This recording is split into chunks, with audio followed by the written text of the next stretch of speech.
إن هذا القرآن يهدي للتي هي أقوم. إن الحمد لله نحمده ونستعينه ونستغفره ونعوذ بالله من شرور أنفسنا ومن سيئات أعمالنا من يهده الله فلا مضل له ومن يضلل فلا هادي له وأشهد أن لا إله إلا الله وحده لا شريك له وأشهد أن محمدا عبده ورسوله صلى الله عليه وسلم. أما بعد، اللهم انفعنا بما علمتنا وعلمنا ما ينفعنا وزدنا علما واشرح لي صدري ويسر لي أمري واحلل عقدة من لساني يفقهوا قولي. سبحانك لا علم لنا إلا ما علمتنا إنك أنت العليم الحكيم. أما بعد، فأعوذ بالله من الشيطان الرجيم. يا أيها الناس اعبدوا ربكم الذي خلقكم والذين من قبلكم لعلكم تتقون الذي جعل لكم الأرض فراشا والسماء بناء وأنزل من السماء ماء فأخرج به من الثمرات رزقا لكم فلا تجعلوا لله أندادا وأنتم تعلمون. گزشتہ دروس میں ہم نے سورۃ البقرہ اس کی آیت نمبر 20 تک تفسیر وغیرہ پڑھ چکے ہیں۔ اس سورت کے ابتدا میں اللہ تعالیٰ نے پہلے ایمان والوں کا ذکر کیا، 5 تقریباً آیات اس پہ آئیں، پھر 2 آیات میں کفار کا تذکرہ ہوا، اس کے بعد تقریباً 13 آیات وہ منافقوں کے بارے میں آئی ہیں۔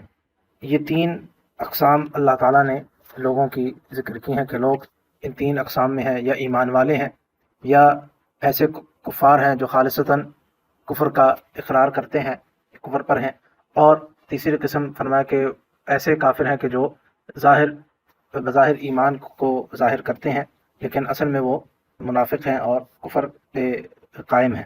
منافقین کے حوالے سے اللہ تعالیٰ نے یہاں پر تفصیل سے ذکر کیا ہے، تقریباً جیسے ہم نے کہا کہ 13 آیات آئی ہیں، اور قرآن کریم میں بہت سے مقامات پر اللہ تعالیٰ نے منافقوں کا تذکرہ کیا ہے، لیکن ان آیات میں جو باتیں کہی ہیں وہ بہت ہی بنیادی اور اہم ہے، اور بہت ہی تفصیل سے منافقوں کا تذکرہ ہوا، اور اس کی وجہ جیسے کہ ہم ذکر کر چکے ہیں کہ تاکہ لوگ ان کو پہچان سکیں، کیونکہ منافق ایسا شخص ہے کہ جو ظاہر نہیں ہوتا، اس کا ظاہر کچھ اور ہے اور اندر سے کچھ اور ہے، اس لیے کھول کر اس کو بیان کیا کہ اس کی صفات کو، اور اس وجہ سے بھی تاکہ ہم اپنا محاسبہ بھی کر سکیں کہ کہیں ہمارے اندر بھی کوئی ایسی چیزیں تو نہیں ہے، کیونکہ نفاق کی جو صفات ہیں بڑی ہی ایسی صفات ہیں کہ جو انسان کے اندر بڑے خفیہ طور پر داخل ہو جاتے ہیں، انسان کو بعض دفعہ شعور بھی نہیں ہوتا۔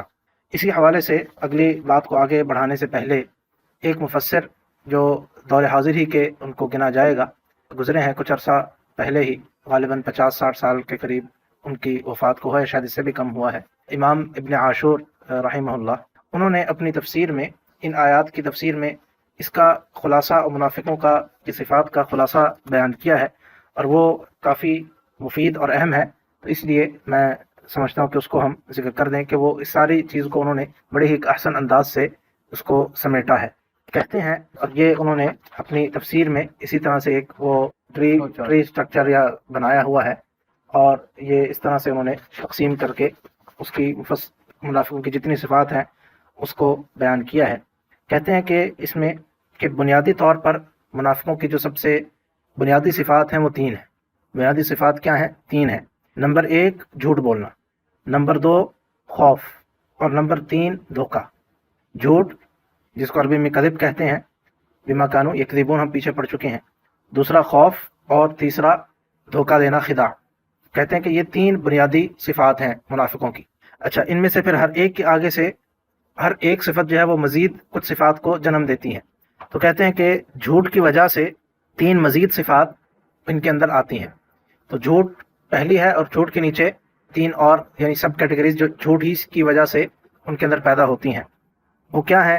کہتے ہیں ایک یہ ہے کہ جو بالکل ہی عقل سے پیدل ہونا، جس کو دوسرا بالکل عقل سے پیدا ہونا، اس کی دلیل انہوں نے کیا دی کہ وما یہ شعورون سے یہ انہوں نے بات نکالی ہے، جیسے کہ ہم نے پیچھے پڑھ چکے ہیں کہ منافق ایسے ہیں کہ وہ ان کو کچھ شعور بھی نہیں ہوتا کہ وہ کیا کر رہے ہیں، وما شعورون، تو یعنی بالکل ہی عقل سے دور ہیں۔ نمبر 2 کہا کہ جہالت، ان کے اندر جہالت پائی جاتی ہے، اور نمبر 3 ان کی بے وقوفی، بے عقلی۔ تو پہلا جو ہے ہم نے کہا کہ وہ بالکل ہی عقل سے پیدل ہونا، اور یہ تیسرا جو ہے اس میں فرق کیا ہے کہ تیسرا ہے کہ ان کے اندر سمجھ بوجھ کا کم ہونا، صحیح معاملات کو صحیح طور پر سمجھ نہیں پاتے، ان کو پرکھ نہیں پاتے۔ تو کہا کہ یہ تینوں کی تینوں صفات جو ہیں یہ جھوٹ ہی کا نتیجہ ہے. جھوٹ ہی کی وجہ سے ان کو ایک تو شعور نہیں ہوتا، بالکل ہی عقل سے پیدل ہو جاتے ہیں. کیوں؟ اسی لیے کہ جب انسان جھوٹ بولتا ہے تو وہ سمجھتا ہے کہ میں تو صحیح کر رہا ہوں، میں بڑے اچھا کام کر رہا ہوں. اسی لیے انہوں نے اسی کے نیچے مزید آگے کا کہتے ہیں کہ یہ جو بالکل عقل سے دور ہونا، یعنی کہ بالکل شعور ہی کھو جانا ہے، یہ کیوں ہوتا ہے؟ اس لیے ان کے اندر ہوتا ہے، اس لیے کہ وہ ان کے اندر ایک اور جو صفت پائی جاتی ہے وہ کیا ہے کہ وہ اپنے آپ کو بہت بڑی چیز سمجھتے ہیں. تعجب، ان کو عجب جس کو کہا جاتا ہے کہ اپنے آپ کو بہت بڑا سمجھنا، اور دوسرا غرور. یہ دو چیزیں ان کے اندر غرور بڑا ہوتا ہے کہ ہم بہت بڑی چیز ہیں، اپنے آپ کو بہت کچھ سمجھتے ہیں اور غرور بھی کرتے ہیں، تکبر دوسرے معنی میں تکبر کہہ لیجیے. تو یہ اس جھوٹ ہی کا نتیجہ ہے. جھوٹ کی وجہ سے وہ شعور سے بھی پیدل ہو جاتے ہیں، اور اسی کی وجہ سے ان کے اندر یہ عجب کی اور غرور کی یہ صفات بھی پائی جاتی ہیں. اسی طرح کہا کہ جہالت، جھوٹ ہی کی وجہ سے جہالت بھی پائی جاتی ہے، اور جہالت کا نتیجہ کیا نکلتا ہے کہ وہ پھر کفر کرتے ہیں، وہ کفر تک چلے جاتے ہیں کیونکہ ان کو علم نہیں ہے. اور تیسری جو کہا کہ جھوٹ کی وجہ سے جو صفت پیدا ہوتی ہے وہ کم عقلی یا بیوقوفی یا معاملات کو صحیح طور پر نہ سمجھنا ہے. تو اس کا نتیجہ کیا ہے کہ وہ یہ کہ ان کی وہ معاملات کو صحیح طور پر نہیں کر سکتے، اور ان کی جو رائے ہے وہ ہمیشہ خراب قسم کی رائے ہوتی ہے. اور اس کو دلیل انہوں نے اس طرح سے دی، یعنی کہ اس کو اس چیز سے جوڑا ہے کہ فی قلوبہم مرض، ان کے دلوں میں جو بیماری ہے وہ یہی بیماری ہے کہ ان کے اندر کوئی ان کو بات سمجھتی نہیں، کوئی سوچتی نہیں ہے. دوسرا حصہ جو ہے کہا کہ دوسری بنیادی صفت یہ تو جھوٹ کے اور اس کے ماتحت آنے والی چیزیں ہیں، جھوٹ کے وجہ سے جو کچھ ان کے اندر پیدا ہوتا ہے. دوسرا خوف ہے کہ ان کے اندر دوسری بنیادی صفت منافقوں میں کیا ہوتی ہے؟ خوف کی صفت ہوتی ہے. اور اس خوف سے مزید کیا صفات آتی ہیں؟ کہتے ہیں کہ بنیادی طور پر 4 صفات خوف کے وجہ سے پیدا ہوتی ہیں. پہلی یہ ہے کہ وہ بہت ہی بد اخلاق قسم کے ہوتے ہیں، اور خاص طور پر بخل کی صفت جو ہے وہ ان کے اندر پائی جاتی ہے. اسی طرح سے امانت کی کمی کا ہونا، خیانت کا ہونا، یہ سب اسی خوف کی وجہ سے ہے. دوسرا کہا کہ وہ اس چیز کو پسند کرتے ہیں خوف کی وجہ سے کہ بالکل الگ تھلگ رہیں، لوگوں کے ساتھ وہ زیادہ میل جول نہیں کرتے، اور اس کا نتیجہ یہ نکلتا ہے کہ وہ طبیعتاً بہت ہی سخت قسم کی طبیعت اور عجیب سی ان کی طبیعت ہو جاتی ہے. جو بندہ بہت زیادہ تنہائی کو پسند کرنے والا ہو تو پھر وہ لوگوں کے ساتھ بڑا ہی روکھا قسم کا، جس کو ہم کہتے ہیں کہ اس کا مزاج بن جاتا ہے اور اس طرح سے پیش آتا ہے. تو یہ ان کی بنیادی خوف کی وجہ سے دوسری صفت جو نتیجہ آتی ہے اس کی وجہ سے نکلتی ہے وہ ہے کہ بہت ہی اپنے آپ کو الگ رکھنے کو پسند کرتے ہیں. تیسری خوف کی وجہ سے جو ان کے اندر صفت پائی جاتی ہے یا جو جنم لیتی ہے وہ یہ ہے کہ بزدلی، وہ بزدلی ان کے اندر ہوتی ہے، اور اسی کی وجہ سے وہ ان کو ذلت اور رسوائی اٹھانی پڑتی ہے.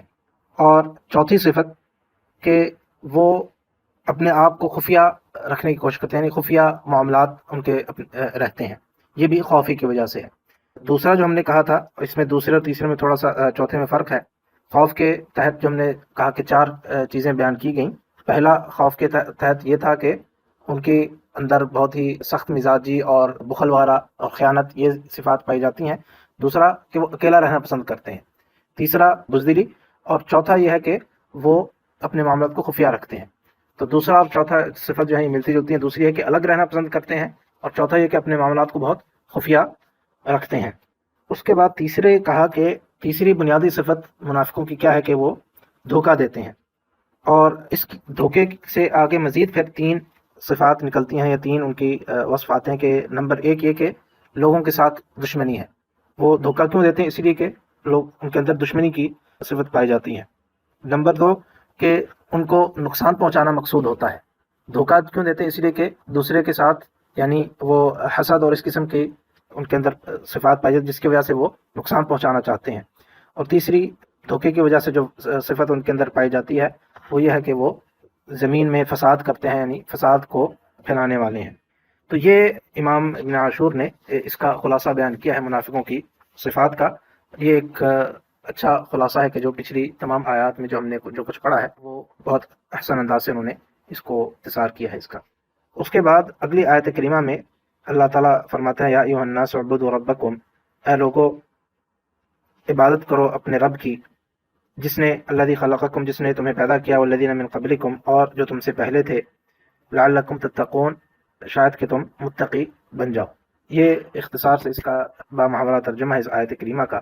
یہاں پر جیسے ہم نے کہا کہ اللہ تعالیٰ نے ابتدا میں اس صورت کی 3 لوگوں کی اقسام بیان کی، ایمان والے، کفر اور منافقین۔ اب جب تینوں قسم کے لوگوں کا بیان ہو چکا تو آگے تمام لوگوں کو خطاب کیا جا رہا ہے کہ تم لوگ اس چیز کی طرف آؤ کہ ایک اللہ کی عبادت کرو۔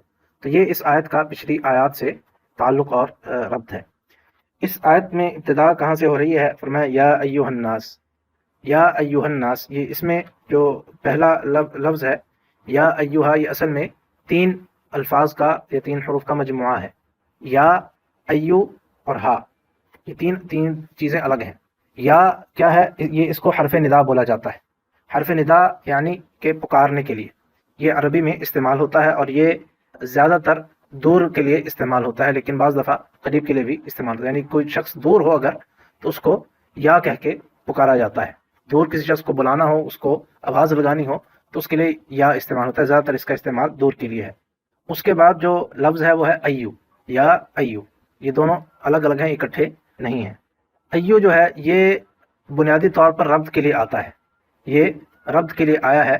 اور ربط کے لیے کیوں آیا ہے؟ کیونکہ آپ دیکھیں کہ یا ایوہا کے بعد کیا ہے؟ الناس ہے۔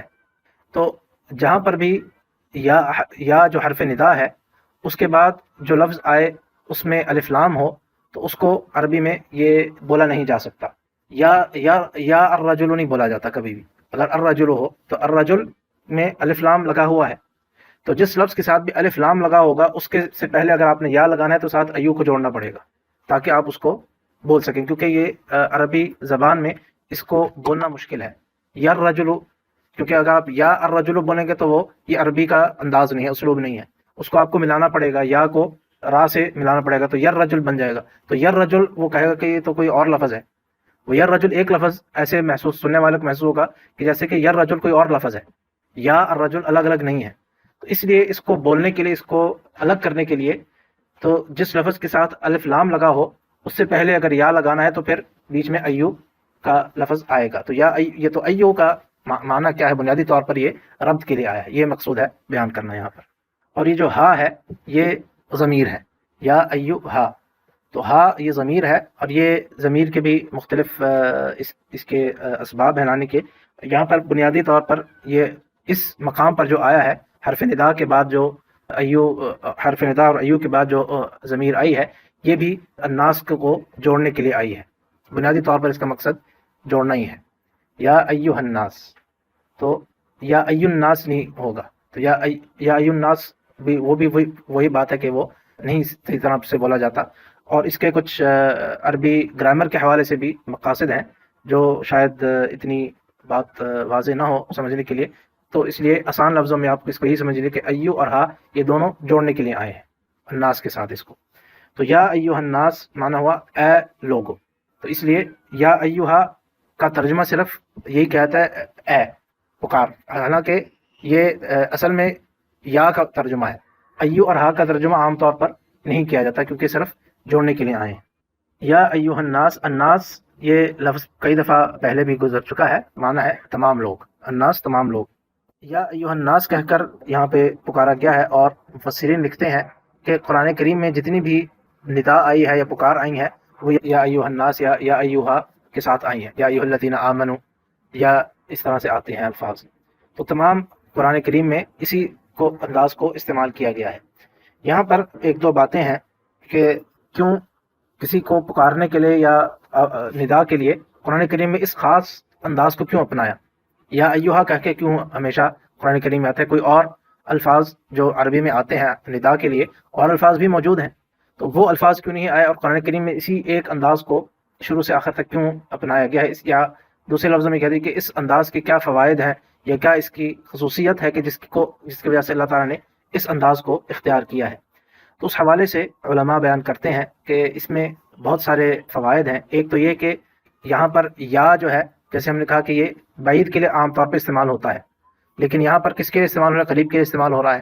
یہ اسی سے ملتی ہوتی بات ہے جو ہم پہلے ذالک کے بارے میں کر چکے ہیں، ذالک الکتاب، اولئک الذین اشتروا الضلالہ اولئک علی ھدی من ربہم، یہ سارے بعید کے اشارے تھے، قریب کے لیے استعمال ہوا، کیوں؟ ان کی عظمت کو یا اس کی کمی کو بیان کرنے کے لیے۔ تو یہاں پر بھی یہی ہے کہ لوگوں کو تنبیہ کرنے کے لیے قریب کی بجائے بعید کا حرف ندا استعمال کیا گیا، یا ایھا الناس، تاکہ لوگ اس میں زیادہ متوجہ ہو جائیں۔ قریب کی بجائے بعید کا استعمال کیا گیا تاکہ جو لوگوں کو متنبہ کیا جائے۔ بعید کے جو استعمالات ہیں اس کے لیے کہا کہ یہ عام طور پر اگر کوئی شخص قریب بیٹھا ہو، اس کو میں کہوں یا فلان کہہ کے اگر میں پکاروں، تو اس کا مقصد کیا ہے کہ یا تو وہ غافل ہے، اس کو جگانا مقصود ہے، ورنہ میں یا کہہ کے نہ پکاروں، یا اس لیے کہ تاکہ اس کو سمجھ آ جائے کہ جو بات میں کرنے لگا ہوں وہ اہم بات ہے، وہ ضروری بات ہے، اس لیے اس کے لیے بعید کا استعمال کیا۔ تو اس لیے ایک وجہ اس کی یہ ہے، یہ چند وجوہات ہیں کہ جس کی وجہ سے آیا۔ اور پھر اس میں ایو اور ہا جو آتا ہے، اس میں بھی تاکید کے معنی بھی پائے جاتے ہیں۔ ایو اور ہا یہ دو جو ربط کے لیے استعمال ہوئے ہیں، ان کا مقصد صرف ربط نہیں بلکہ تاکید بھی مقصود ہے۔ تو اس لیے اللہ تعالیٰ نے اس انداز کو استعمال کیا ہے پورے قرآن میں، یا ایوہا کہہ کے ہمیشہ ندا آتی ہے اس کے ان معنی کی وجہ سے، یا ایوہ الناس۔ اس کے بعد کہا گیا کہ اے لوگو۔ یہاں پر ایک اور نقطہ یہ ہے کہ یہاں پر انداز بیان تھوڑا سا تبدیل ہو گیا۔ پہلے کیا تھا، شروع کے سورت کے شروع سے ایمان والوں کا بیان آیا، کفار کا بیان آیا، منافقین کا بیان آیا، تو وہ سارے ان لوگوں کے بارے میں ان کی صفات وغیرہ بیان کی جا رہی ہیں۔ یہاں پر اب ایک دم سے انداز کیا ہوا، چینج ہوا ہے کہ یہاں پہ اب پکار کا انداز ہے، اے لوگو۔ تو ایک دم سے انداز جو چینج ہوا ہے، اس میں بھی جیسے ہم کئی دفعہ بیان کر چکے ہیں، قرآن کریم میں یہ بہت جگہوں پہ یہ آتا ہے، بہت سارے مقامات پر کہ ایک انداز کو ایک دم سے تھوڑا سا چینج کیا جاتا ہے۔ اس مقصود بھی کیا ہوتا ہے کہ لوگوں کو تنبیہ، جو پڑھنے والا ہے، جو سننے والا ہے، وہ متنبہ ہو جائے۔ وہی انداز ہے جو ہم بار بار جس کو مثال کے طور پر ذکر کرتے ہیں، ایاک نعبد۔ سورت شروع کہاں سے؟ الحمدللہ رب العالمین الرحمن الرحیم مالک یوم الدین۔ پھر کیا کہا؟ ایاک نعبد۔ شروع صیغہ غائب میں ہے، اور ایاک کیا ہے؟ صیغہ مخاطب ہے۔ انداز تھوڑا سا چینج ہو گیا۔ اور اس کے اور بہت ساری مثالیں سورہ بقرہ کے شروع میں ابھی تک جتنی ہم نے آیات پڑھی ہیں اس میں بھی کئی مثالیں آ چکی ہیں، تو یہاں پر بھی وہی انداز استعمال ہوا ہے۔ یا ایھا الناس، اے لوگو، اعبدوا ربکم، اپنے رب کی عبادت کرو۔ اور یہ جو آیت ہے یہ قرآن کریم کی پہلی ندا بھی ہے، پہلی پکار بھی ہے، اور پہلا حکم بھی ہے۔ قرآن کریم کا پہلا حکم وہ کیا ہے؟ وہ یہ آیت ہے، یا ایھا الناس اعبدوا ربکم، اپنے رب کی عبادت کرو۔ سورۃ فاتحہ کے شروع سے لے کے یہاں تک، اس مقام تک آپ دیکھیے کوئی حکم نہیں ہے، کوئی آرڈر نہیں ہے کہ یہ کرو یا یہ نہ کرو۔ جتنی باتیں آئیں سورۃ فاتحہ پوری کی پوری کیا ہے؟ اللہ کی تعریف ہے اور اس میں دعا ہے۔ اس کے بعد سورۃ بقرہ شروع سے الف لام میم سے لے کے یہاں تک ہم نے ابھی تک جو آیات پڑھی ہیں، اس میں کیا ہے؟ ایمان والوں کا بیان، کفار کا بیان، منافقین کا بیان۔ کوئی حکم نہیں ہے، کوئی آرڈر نہیں ہے، کوئی کسی چیز سے براہ راست منع نہیں کیا گیا۔ ہاں، ضمناً جو باتیں آئیں وہ الگ ہیں۔ یہ پہلا مقام ہے قرآن کریم کا کہ جہاں پہ کوئی آرڈر دیا گیا، کوئی حکم دیا گیا ہے، اعبدوا ربکم، اپنے رب کی عبادت کرو، حکم ہے۔ تو یہ پہلا حکم ہے، اور اسی طرح پہلی ندا ہے، یا ایھا الناس، یا پہلی ندا ہے۔ تو معلوم کیا ہوا کہ قرآن کریم کا سب سے پہلا حکم کیا ہے؟ ایک اللہ کی عبادت کرنا۔ یہ پہلا حکم ہے قرآن کریم کا، اور یہی سب سے بنیادی اور سب سے اہم اس کا قرآن کریم کا حکم ہے، یہی اس کا پیغام بھی ہے۔ انشاءاللہ اسی مقام سے ہم اگلے درس میں بات کو جاری رکھیں گے۔ وآخر دعوانا الحمد للہ رب العالمین۔